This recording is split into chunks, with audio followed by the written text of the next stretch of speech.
नमस्कार दोस्तों, मैं सुनील छैला बिहारी आपको प्रणाम करता हूं। और मुझे जब से यह जानकारी मिली है कि हमारे प्रिय छोटे भाई सुपरस्टार या पावर स्टार पवन सिंह जी काराकाट से चुनाव लड़ रहे हैं या उन्होंने चुनाव लड़ने की घोषणा की है, तब से मैंने यह जानकारी लेने की कोशिश की है कि आखिरकार काराकाट से ही क्यों चुनाव लड़ना चाहते हैं। मुझे जो जानकारियां मिली हैं, मुझे लगा कि मुझे आपके साथ इस जानकारी को शेयर करना चाहिए, तो मैं इसके लिए आया हूं। लेकिन वह जानकारी आपको बताने से पहले या आपसे शेयर करने से पहले थोड़ा पूर्व में जाना चाहते हैं, क्योंकि वो बातें आपको जरूर याद दिलवाना चाहता हूं जो शायद आप भूल गए होंगे। कि सबसे पहले पवन सिंह जी को भाजपा ने आसनसोल से चुनाव लड़वाने का डिसीजन लिया और घोषणा भी हुई कि पवन सिंह आसनसोल से चुनाव लड़ेंगे। और इस बात पर हमारे भाई ने बहुत अच्छा रिएक्शन भी दिया, बहुत खुश भी थे कि बहुत खुशी की बात है कि मुझे आसनसोल से चुनाव लड़ने का मौका मिला है, शत्रु भैया के अगेंस्ट में, या शत्रु भैया को हराने का मौका मिलेगा। बहुत अच्छी अच्छी बातें हुई। लेकिन बाद में यह पता चला कि वहां पे, यानी कि आसनसोल में या बंगाल की जो टीएमसी पार्टी है, वहां टीएमसी ने कुछ विरोध करने की शुरुआत की। और वो मुद्दा यह था कि पवन सिंह ने बंगाली महिलाओं के लिए बहुत अभद्र टिप्पणियां की हैं गायकी के माध्यम से या गाने में। आपको भी पता ही होगा कि एक समय ऐसा आया था कि जब बंगाली महिलाओं के लिए सब लोग गाते थे, मेरे को छोड़ के मुझे लगता है कि सबने गाया होगा। लेकिन मैं इस तरह के विवादास्पद मैटर को छूने की कोशिश नहीं करता हूं, जात पात के मैटर को या फिर इस तरह के मैटर को जिससे किसी को ठेस पहुंचे। मैं अपने गाने का सिलेक्शन बहुत ही सोच के समझ के करता हूं।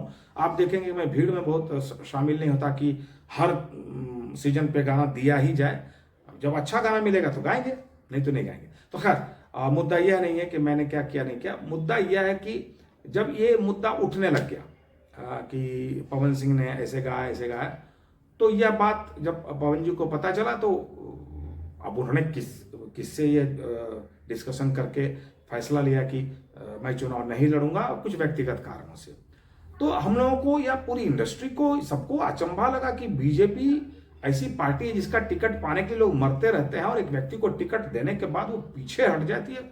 ये हजम माने इजीली हजम होने वाली बात नहीं थी।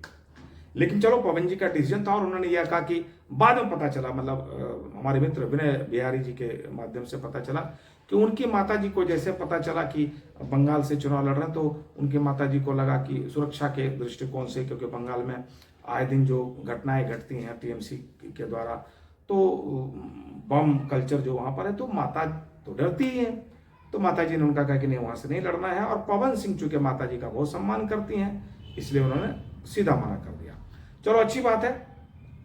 इस दौर में, इस समय में कोई माता जी का सम्मान करता है तो इससे बढ़ के खुशी की कोई बात नहीं होगी। हमारे जैसा व्यक्ति तो यही कहेगा कि बहुत अच्छा, आप अपनी माता जी का सम्मान ऐसे ही करते रहिए और बढ़ाते रहिए, सबके लिए बहुत जरूरी है। हाँ, ये अलग बात है कि मैं अगर पवन जी की टीम में होता तो मैं माता जी को समझाने की कोशिश करता कि आप पुराने लोग हैं तो पुराने तरीके से सोचती हैं। लेकिन भाजपा का टिकट मिलना ही अपने आप में बहुत बड़ी बात है। जब वो पीछे हट गए, फिर उनकी बहुत लोगों से मीटिंग हुई और यह पता चला, मैंने भी कुछ लोगों से फोन वगैरह पे जब बात की तो पता चला कि नहीं, वो बिहार से कहीं लड़ना चाहते हैं और खास करके आरा से लड़ना चाहते हैं। तो यह भी कोई नई बात नहीं है। हर व्यक्ति, दुनिया का जो भी व्यक्ति होगा, उसकी पहली इच्छा यही होती है कि मैं अपनी जन्मभूमि के लिए कुछ काम करूं, जहां मैं पैदा हुआ हूं। एक कलाकार जो होता है जमीन से जुड़ा हुआ होता है, या नेता कोई भी होता है, तो जब उसको एक नाम, शोहरत, पैसा जब मिलता है तो उसको कभी लगता है कि चलो यार, इतना नाम, शोहरत, पैसा सब कुछ हो गया, अब अपनी जन्मभूमि का उद्धार कैसे करें, अपने घर वालों की सेवा कैसे करें। तो इसमें भी कोई नई बात नहीं कि पवन जी की अगर इच्छा थी कि मैं आरा से चुनाव लड़ूं, तो अब इस पर बातें हुई होंगी। लेकिन ऐसा पता चला कि जो आरा के जो सांसद हैं आर के सिंह साहब, उन्होंने विरोध किया और बीजेपी ने यह रिस्क लेना मुनासिब नहीं समझा कि अगर उनका टिकट काट के पवन जी को देते हैं, फिर ये विरोधी हो जाएंगे, फिर ये दूसरे ग्रुप में चले जाएंगे, तो ये शायद अच्छा नहीं होगा। इसलिए उन्होंने आर के सिंह साहब को ही रखा। अब लास्ट तक लोग इंतजार करते रह गए। बाद में तो हमें ये भी पता चला कि पवन जी भी मूड बदल रहे हैं, क्योंकि अंत तक आसनसोल सीट से किसी कैंडिडेट का चुनाव नहीं हो पाया था। और बलिया, जब अंतिम सूची आई जिसमें बलिया और आसनसोल से कैंडिडेट या उम्मीदवार की घोषणा हो गई, उसके बाद, क्योंकि पहले से लोगों को उम्मीद थी कि कहीं ना कहीं लड़ाएंगे, पहले बिहार से लड़ाएंगे, बिहार में नहीं हुआ तो फिर बलिया लड़ाएंगे या आसनसोल फिर से लड़ाएंगे, ऐसी बातें चल रही थी। लेकिन जब लोगों को यह पता चला, या पवन जी को जब पता चला, पवन जी की टीम को जब पता चला कि अब बलिया से भी अनाउंसमेंट हो गया है उम्मीदवार का और आसनसोल से भी हो गया है, तब जाके पवन सिंह जी के तरफ से इस बात की घोषणा हुई कि मैं काराकाट से चुनाव लड़ूंगा। अब मैं आता हूं मुख्य बात पर कि काराकाट से ही उन्होंने क्यों डिसीजन लिया, जबकि काराकाट मुझे भी जब मैंने सुना तो मुझे बहुत ही अचंभा की अनुभूति हुई और मुझे बड़ा आश्चर्य लगा कि काराकाट क्यों। तो मैंने इस बात को जानने की कोशिश की, तो मुझे जो जानकारियां मिली वो मैं आपके साथ शेयर करना चाहता हूं। मुझे जो जानकारी मिली है उसके अनुसार कि एक तो काराकाट जो है वह बिल्कुल आरा के बगल का लोकसभा है। तो अक्सर लोगों को लगता है कि चलो भाई, हम अगर अपने लोकसभा से, अपने विधानसभा से नहीं लड़ पाए तो चलो पड़ोस से लड़ लें, क्योंकि पड़ोस में लोगों की एक छाप रहती है, लोगों से जान पहचान भी होता है। तो काराकाट में सबसे पहली बात यह है कि आरा के बगल में, एक बात यह है। दूसरी बात यह है कि काराकाट में जो हमें जो जानकारी मिली है, मैं ये बात अपने मुंह से बताना शायद मुनासिब नहीं समझता, क्योंकि मैं अपने जीवन पे जात पात की बातें ज़्यादा नहीं करता हूँ, लेकिन मुझे जो जानकारी मिली, लेकिन यहाँ अगर मैं ये वीडियो बना रहा हूँ तो हमारी मजबूरी है कि मुझे ये बात करनी पड़ेगी।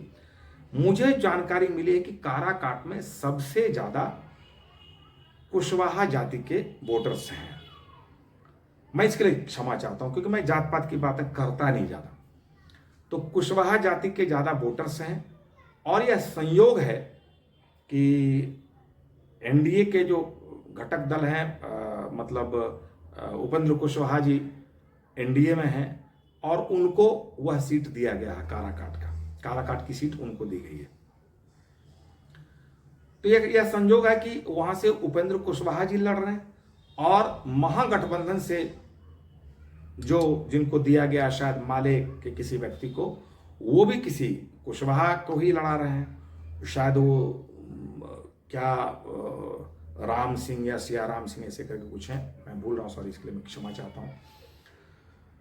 तो अब दोनों कुशवाहा समाज से हैं, और सबसे ज्यादा कुशवाहा है वहां।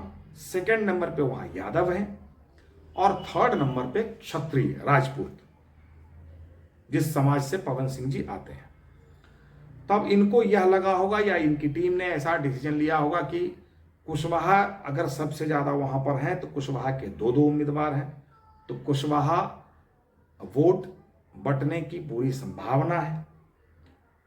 उसके बाद यादव वोट जो होता है वो तो चलो महागठबंधन को ही ज़्यादा जाता है, लेकिन इनको लगा हो कि भाई हम कलाकार हैं, तो कलाकार तो सभी जाति में पूजे जाते हैं, सभी जाति के लोग पसंद करते हैं, तो कुछ वो वोट हम काट लेंगे। और खास करके सबसे महत्वपूर्ण बात यह है कि उनको यह लगा होगा कि जैसे कुशवाहा वोट का विभाजन होगा और क्षत्रिय वोट हमको पूर्ण रूपेण मिल जाएगा, ऐसा लोग सोचते हैं। लेकिन मैं मुझे जहां तक राजनीति की समझ है मुझे जहां तक राजनीति की समझ है, क्योंकि मेरी धर्मपत्नी 5 वर्षों तक जिला पार्षद रही हैं, मुझे भी क्षेत्र में काम करने का मौका मिला है, और लगातार मेरी धर्मपत्नी अनीता बिहारी जी के बाद मेरे परिवार के लोग लगातार राजनीति में सक्रिय हैं। कभी मुखिया पद से हमारी भाव हो, अभी वर्तमान मुखिया हैं ग्राम पंचायत राज पौरा से, इसके पहले पंचायत समिति थी। तो डायरेक्ट इनडायरेक्ट हम लोग जुड़े हुए रहते हैं।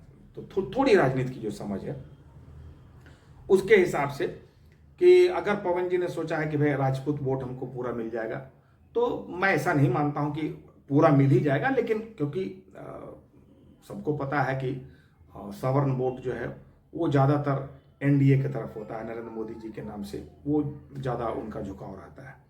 लेकिन चलो अगर जात के नाम पे कुछ भी आ गया, 90% भी आ गया, 95% भी आ गया, 80% भी आ गया तो बहुत बड़ी बात है। ये सब इनके दिमाग में बात आई होगी, जिसकी वजह से इन्होंने यह डिसीजन लिया कि हम वहां से चुनाव लड़ेंगे। मुख्य बात यह है। लेकिन एक बात जिसका मैंने हिंट दिया कि राजनीति में यह अलग बात है कि कलाकार जब कहीं खड़ा होता है तो हजारों लाखों लोग आ जाते हैं देखने सुनने, लेकिन जो लोग देखने सुनने आ रहे हैं वो तमाम लोग वोट दे देंगे, यह कोई जरूरी नहीं है। वोट, जो भीड़ को वोट में कन्वर्ट करने के लिए आपको यह बताना होता है कि मैं जब आऊंगा तो मैं ये काम करूंगा। और जब आप बोलते हैं तो उनको भरोसा भी होना चाहिए। अगर उनको भरोसा नहीं होगा ना, पब्लिक को अगर भरोसा नहीं होगा तो फिर आपको वोट नहीं मिलेगा। यह सच्चाई है। अब जबकि आप जानते हैं, सबको पता है, लहर नरेंद्र मोदी साहब का है। नरेंद्र मोदी जी ने जो काम किया है, सभी जाति के लोग मैं बोल रहा हूं, क्योंकि जिस माय समीकरण की बात आरजेडी करती है और अभी बाप समीकरण की बात कर रही है, वो भी कंप्लीट माय समीकरण भी उनको नहीं मिलता है। आजकल नरेंद्र मोदी के नाम से लोग इतने खुश हैं कि अल्पसंख्यकों के भी वोट आते हैं, यादव समुदाय के भी वोट आते हैं, जो पढ़े लिखे यादव हैं, जिनको देश दुनिया के बारे में नॉलेज है। तो अभी एक मुश्त तो कहीं जाता नहीं, लेकिन नरेंद्र मोदी जी की जो लहर है उसके हिसाब से सबसे ज्यादा वोट तो उन्हीं को मिलने वाला है। और यह भी तय है कि कुशवाहा जी उनके साथ हैं। लेकिन पवन सिंह जी जो सोच रहे हैं उसमें बिल्कुल सच्चाई नहीं है, ऐसी भी बात नहीं है। जात के नाम पे कुछ वोट मिल जाएगा, कलाकार के नाम पे अगर यंग जनरेशन पगला गया तो पगला गया शायद नहीं बोलना चाहिए, बिहारी लैंग्वेज है इसलिए मैंने बोल दिया। यंग जनरेशन अगर उस तरह से उत्तेजित हो गई तो वोट तो मिलेगा ही। लेकिन निश्चित रूप से यह तय है कि टफ कंपटीशन है, बहुत आसान नहीं है कि आप आएंगे और आप जीत जाएंगे। लेकिन चुनाव में बहुत बार लोग यह भी कहते हैं कि हर चुनाव जीतने के लिए ही नहीं लड़ा जाता है, कुछ चुनाव लड़े जाते हैं हराने के लिए भी। तो अगर नहीं जीत पाए तो हो सकता है कि जिनके जीतने की संभावना बहुत ज्यादा हो। सॉरी, एक फोन बजने लगा था तो मैं उसको बंद करवाने चला गया। तो कभी कभी चुनाव इसलिए भी लड़े जाते हैं कि कभी कभी खुन्नस में कि अगर तुमने मुझे टिकट नहीं दिया तो रुको, अब तुमको हम हराते हैं। तो हरा के भी अपनी ताकत दिखलाई जाती है। तो अब ये किसका खेल बिगाड़ेंगे, अपना खेल बनाएंगे या किसी का खेल बिगाड़ेंगे, इस पर मैं नहीं कह सकता हूं, क्योंकि काराकाट ना तो मैं कभी गया हूं ना मुझे बहुत ज्यादा जानकारी है। तो देखिए क्या होता है। और मैं कोई चुनाव विश्लेषक नहीं हूं, इसलिए मैं सटीक जानकारी नहीं दे सकता हूं। लेकिन हाँ, एक चीज मुझे लगता है कि थोड़ा हमको ना, कभी कभी आप सोचते होंगे कि ये छैला बिहारी गाना बजाना छोड़ के ये विश्लेषण क्यों करता है। तो मुझे ना बचपन से पत्रकारिता का बहुत शौक रहा है, तो वो शौक मैं बीच बीच में मिटाता हूं। एक आध चैनल मैंने ऐसा कर लिया जहां पे मैं पत्रकार की भूमिका में रहता हूं। 2-3 चैनल ऐसे हैं जिसपे मैं गाने डालता हूं, और अगर उस चैनल पे, गाने वाले चैनल पर ये बातें डालता हूं तो लोगों को पसंद नहीं आती और कुछ लोगों को तकलीफ होती है। तो एक आध चैनल ही मैंने बना लिया ऐसा, जैसे ग्राम पंचायत राज पौरा, छैला बिहारी टॉक्स, ये 2 चैनल हमारे ऐसे हैं जिसपे मैं इसी तरह की बातें करता हूँ। तो वो एक जो शौक रहा उसको मैं मिटाने के लिए ये सब बातें करता हूँ। इसलिए मैं चुनाव का विश्लेषक नहीं हूँ। कुछ गलती हो जाए तो बिल्कुल क्षमा कर दीजिएगा।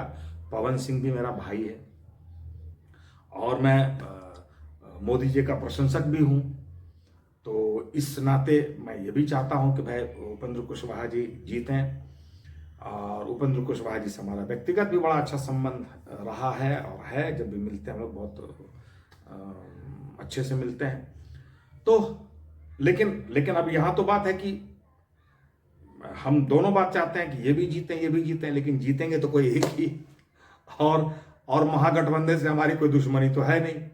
मैं एक कलाकार हूँ, तो ऐसा तो है नहीं कि महागठबंधन का प्यार हमें नहीं मिलता है, वहाँ से भी प्यार मिलता है।